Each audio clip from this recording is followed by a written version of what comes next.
Bienvenue sur cette vidéo critique du pauvre qui va traiter du film The Mechanic. Alors c'est un film qui est sorti depuis un moment, il est sorti en 2011. C'est un film d'action un peu à la James Bond mais en mode plus réaliste et puis un peu moins romancé. C'est plus concentré sur le personnage et tout ce qu'il y a en background et tout ce que ça implique. Dedans on a Jason Statham et c'est l'unique raison pour laquelle j'ai regardé ce film. J'aime beaucoup cet acteur, énormément.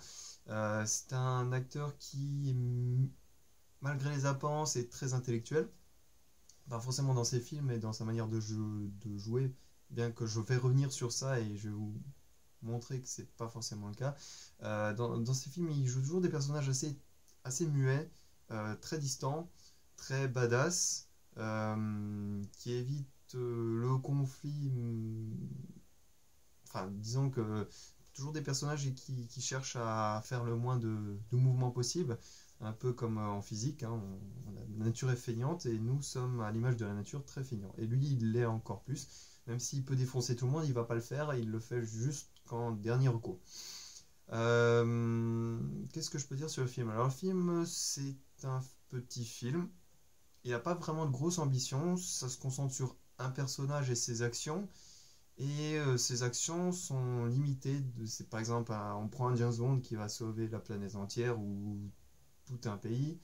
Ici, c'est juste un sorte de, ouais, c'est un tueur à gages qui va tout simplement accomplir ses missions. Et puis qu'à un moment, on sait très bien, on se doute bien qu'il va se faire niquer par sa hiérarchie, il va se faire doubler.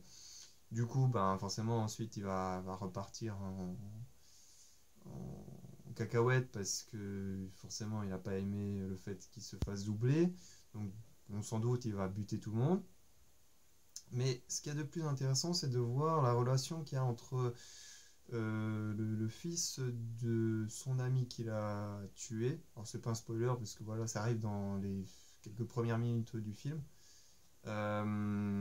et de voir comment est-ce que cette relation va évoluer.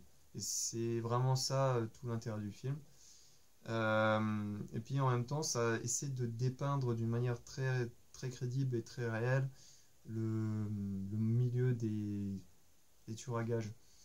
Moins romancé qu'on le peut voir à droite à gauche, mais plus réaliste et plus crédible avec un personnage qui joue double jeu, c'est-à-dire qui est très distant, qui n'a pas beaucoup de relations humaines. Qui tue parce qu'il faut tuer, même si c'est son ami, il le fera quand même.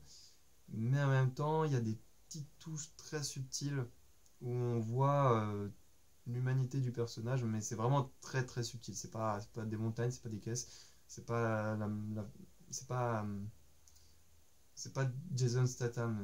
Il joue jamais comme ça. Et de toute façon, ça correspond au personnage de toute manière. Et c'est vraiment un personnage taillé pour lui.